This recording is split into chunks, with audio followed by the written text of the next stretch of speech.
2025లో CVR college of engineering ఈ కాలేజ్లో ఎవరైతే జాయిన్ అవ్వాలనుకున్నారో ఈ వీడియోని స్కిప్ చేయకుండా ప్రతి ఒక్కరు చూడాలి. చూస్తేనే మీకు అర్థమవుతుంది. చూడకుండా ఏదో 1 మినిట్ చూసేస్తే అర్థం కాదు. కాబట్టి ఈ వీడియో ఫుల్గా చూడండి, ఎందుకంటే ఇది మీ లైఫ్కి సంబంధించింది. మీ లైఫ్కి సంబంధించింది ఫుల్గా చూడాలి. ఒక 4 నిమిషాలు పెడితే సరిపోతుంది టైం. సో ఈ కాలేజ్ గురించి A to Z ఇన్ఫర్మేషన్ అయితే ఈరోజు నేను ఇస్తాను. ఈ కాలేజ్లో ఫస్ట్ ప్లేస్మెంట్స్ కాడ నుంచి కాకుండా డిపార్ట్మెంట్స్ దగ్గర నుంచి అయితే స్టార్ట్ చేద్దాము. ఈ కాలేజ్లో డిపార్ట్మెంట్స్ వచ్చేటప్పటికి సివిల్ ఇంజనీరింగ్ ఉంటుంది, అలాగే సిఎస్సి కంప్యూటర్ సైన్స్ సంబంధించి, అలాగే CSC artificial intelligence machine learning ఇది ఒక స్పెషలైజేషన్, ఇంకా సిఎస్సి సిఎస్ ఇది ఒకటి స్పెషలైజేషన్, సిఎస్సి డేటా సైన్స్ ఇది ఒక స్పెషలైజేషన్, ఇంకా ECE triple EIE IT. So ఇవన్నీ కామన్గానే ఉంటాయి. సో ఇప్పుడు నేను చెప్పదలుచుకుంది ఏంటంటే, ఇక్కడ సిఎస్సి ఉంది కదా, సిఎస్సి కింద సిఎస్సి ఆర్టిఫిషియల్ మిషన్ లెర్నింగ్ ఉంది. సో చాలా మంది ఏమనుకుంటారంటే అది వేరే కోర్సు, దాన్ని చేస్తే మనకి యూస్ ఉండదు అలా చాలా అనుకుంటారు. కానీ రియాలిటీ విషయం చెప్పనా, సో సిఎస్సికి ఎంత డిమాండ్ ఉందో దీనికి కూడా అంత డిమాండ్ ఉంది, దీనికి ఎంత డిమాండ్ ఉందో దీనికి అంత డిమాండ్ ఉంది, దీనికి ఎంత డిమాండ్ ఉందో కింద ఉండేదానికి అంత డిమాండ్ ఉంది.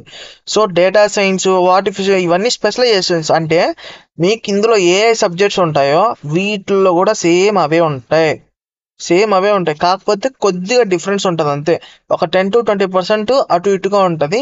ఇప్పుడు artificial intelligence machine learning example అనుకోండి, వాటి మీద కొద్దిగా డెప్త్ చెప్తారు అంతే, ఇంకేం ఉండదు. సో మీకు కంపెనీస్ కూడా వీళ్ళకి సిఎస్సి వాళ్ళకి ఎంత డిమాండ్ ఉందో వీళ్ళకి కూడా అవే ఉంటాయి, కాబట్టి వీళ్ళని కూడా హైర్ చేసుకుంటాయి. వీళ్ళందరూ ఒకటే అన్నట్టు వాళ్ళు అనుకుంటారు కంపెనీస్. ఇప్పుడు నేనైనా సరే, సో సిఎస్సి డిపార్ట్మెంట్ అంటే సిఎస్సి నాకే ఒక కంపెనీ ఉంది, నేను సిఎస్సి డిపార్ట్మెంట్ని చూడను, ఈ ఆర్టిఫిషియల్ ఇంటెలిజెన్స్ మిషన్ లెర్నింగ్ వాళ్ళని చూస్తా, మళ్ళీ డేటా సైన్స్ ఉండే వాళ్ళని చూస్తా, స్పెషలైజేషన్స్లో ఉండే వాళ్ళందరినీ చూస్తా, ఇంకా ఈసీఈ ఉండే వాళ్ళని కూడా చూస్తా. సో స్కిల్స్ ఎవరి దగ్గర బాగుంటే వాళ్ళని సెలెక్ట్ చేసుకుంటా. ఈక్వాలిటీ ప్రిఫరెన్స్ ఇస్తారండి. సో అది ఎక్కువ ఇది తక్కువ అన్నట్టు ఉండదు, గుర్తుపెట్టుకోండి. సో సేమ్ ఉంటుంది మొత్తం, పెద్ద ప్రాబ్లమే ఉండదు, కంపెనీస్ ఈక్వల్గా చూస్తాయి అందరినీ. నెక్స్ట్ ఈ కాలేజ్లో ప్లేస్మెంట్స్. సో ప్లేస్మెంట్స్ మనం చూసుకోవచ్చు ఇక్కడ. సో వీళ్ళైతే చెప్తా అన్నారు మనకి 2023-24 ప్రకారం సో దాదాపు 900 ప్లేస్మెంట్స్ అయితే ఈ కాలేజ్కి వచ్చాయని వీళ్ళైతే చెప్తున్నారు అనమాట. So 100 students got offers with high salaries అంట. So a new record about 225 offers are higher than 6 lakhs అంట. సో వీళ్ళైతే క్లియర్గా ఎక్కడైతే మెన్షన్ చేసినారు. సో దీనికి సంబంధించిన డేటా మొత్తం మనకి 2023లో ఎన్ని ప్లేస్మెంట్స్ వచ్చాయి, 2020లో ఎన్ని ప్లేస్మెంట్స్ వచ్చాయి, వీళ్ళంతా ఇక్కడైతే మెన్షన్ అయితే చేసినారు. మనం చూసుకోవచ్చు ఇక్కడ వీళ్ళు ఒక మ్యాప్ కూడా ఇచ్చినారు అనమాట, ఇయర్ వైజ్ యావరేజ్ శాలరీ అనేది. సో 2019 నుంచి 2024 చూడండి ఎంతలా పెరిగిందో. యావరేజ్ శాలరీ వచ్చేటప్పటికి 2024కి 8 lakhs అయితే వెళ్ళిందని వీళ్ళు చెప్తా అన్నారు. ఇంకా ఇక్కడ మనం కంపెనీస్ నేమ్స్ కూడా మనకైతే ఇచ్చినారు, ఒరాకిల్, జిఏపి, ఇన్ఫోసిస్, ఇలా మనకి కంపెనీస్ అయితే ఉన్నాయి. నెంబర్ ఆఫ్ స్టూడెంట్స్ అయితే సెలెక్టెడ్ అనేది ఇక్కడైతే మెన్షన్ చేసినారు. సో వీళ్ళు చూసేది ఏంటంటే internship stipend per month. So వీళ్ళకైతే ఇంటర్న్షిప్స్ అయితే ఇచ్చారనమాట, 12 months ఇంటర్న్షిప్. సో ఇవన్నీ ఇంటర్న్షిప్కి సంబంధించినట్టువే వీళ్ళైతే ఇక్కడ ఇంటర్న్షిప్లు అయితే క్లియర్గా మెన్షన్ చేస్తున్నారు. సో టోటల్గా వచ్చేటప్పటికి 906 అయితే మనకి ఇంటర్న్షిప్స్ వచ్చాయని వీళ్ళైతే చెప్తున్నారనమాట. సో ఈ కాలేజ్ బాగుంటుందా బాగుంటుందా అని మీకు కన్క్లూజన్ ఉంటుంది కదా, సో దానికి నేను రివ్యూ ఇచ్చేస్తా.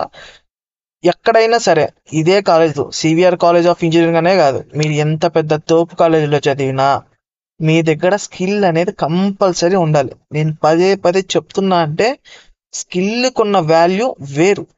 నిజంగా చెప్తున్నా, మీరు ఎంత పెద్ద కాలేజ్ చదివి మీరు 80%, 90%, 100% రక్తాలు చిందించి సంపాదిస్తారు చూసారా, దానికి వాల్యూ ఉంటుంది, నేను ఒప్పుకుంటా. ఒక 60% ఉంటే దానికి ఎలిజిబుల్ అవ్వడానికి తప్ప అది ఇంక దేనికి పనికిరాదు. ఆ మార్కులు అనేటివి ఎలిజిబిలిటీ, ఒక కంపెనీ దగ్గరికి మనం వెళ్ళడానికి ఒక ఎలిజిబిలిటీ కోసం ఆ మార్కులు, అర్థమవుతుందా? వన్స్ మీరు కంపెనీ దగ్గరికి వెళ్ళిన తర్వాత అంతా ఈ మార్కులు ఎవరు దాకడు, మీకు ఈ లోపలికి ఎంటర్ అవ్వడానికి ఆ మార్కులు. ఇంటర్వ్యూ దగ్గర కూర్చున్న తర్వాత వాడికి కావాల్సింది ఏంది, మీ మార్కులతో కాదు, వాళ్ళకి కావాల్సింది మీ స్కిల్. మీ దగ్గర ఏమైతే స్కిల్స్ ఉన్నాయో అక్కడ రిజ్యూమ్లో మెన్షన్ చేస్తే వాటి మీద వాడు క్వశ్చన్స్ అడుగుతాడు, ఆ క్వశ్చన్స్కి మీరు ఆన్సర్స్ చేస్తే మీకు జాబ్ వస్తుంది. సో మీరు ఎంత బాగా ప్రిపేర్ అవ్వాలో అర్థం చేసుకోండి. మీరు ఇప్పుడే జాయిన్ అవుతున్నారు కాబట్టి నాకు అంతా తెలుసు, ఎందుకంటే నా ఫ్రెండ్స్ ఆల్రెడీ కొంతమంది జాబులు కూడా చేస్తూ ఉన్నారు, అంతా చూసినా కాబట్టి నాకు తెలిసింది నేను చెప్తున్నా. ఇప్పుడున్న రోజుల్లో ఎట్లా ఉందంటే కాలేజీలో చెప్పే సిలబస్ దేనికి పనికి రాదు. ఆ సిలబస్ అనేది జస్ట్ మనకి బేసిక్ అనేది అర్థమవుతుంది, కానీ నిజం చెప్తున్నా చాలా మంది బీటెక్ చేస్తారు కానీ కంప్యూటర్ ఆపరేట్ చేయడం కూడా రాదు. అదే ప్రాబ్లం అయిపోయింది. సో ప్రతి ఒక్కరు కమ్యూనికేషన్, కోడింగ్ స్కిల్స్ నేర్చుకోండి. బాగా నేర్చుకుంటేనే మీకు జాబ్ వస్తుంది. ఎవడైనా సరే స్కిల్ ఉండేవాడికే జాబ్ ఇస్తారు. ఇప్పుడు మీరే ఉన్నారు, ఒక కంపెనీ పెట్టారు, స్కిల్ ఉండేవాడికి ఇస్తాడు, స్కిల్ లేనివాడికి ఇస్తారా? స్కిల్ ఉండేవాడికే ఇస్తారు ఆఫ్ కోర్స్. సో అంతే, స్కిల్స్ మీద ఫోకస్ చేయండి. డైలీ ఒక 1 hour 2 hours స్పెండ్ చేస్తే మీకు జాబ్ అనేది వస్తుంది. సో హ్యాపీగా క్యాంపస్లోనే మీరు సెలెక్ట్ అవ్వడానికి ట్రై చేయండి. ఎందుకంటే బయట కాంపిటీషన్ అనేది చాలా హెవీగా ఉంది కాబట్టి క్యాంపస్లో తెచ్చుకోవడానికి మ్యాక్సిమం ట్రై చేయండి. ఉంటానండి. వీడియో నచ్చితే లైక్ చేయండి, సబ్స్క్రైబ్ చేయండి, కామెంట్ చేయండి, కొంచెం సపోర్ట్ అయితే ఇవ్వండి.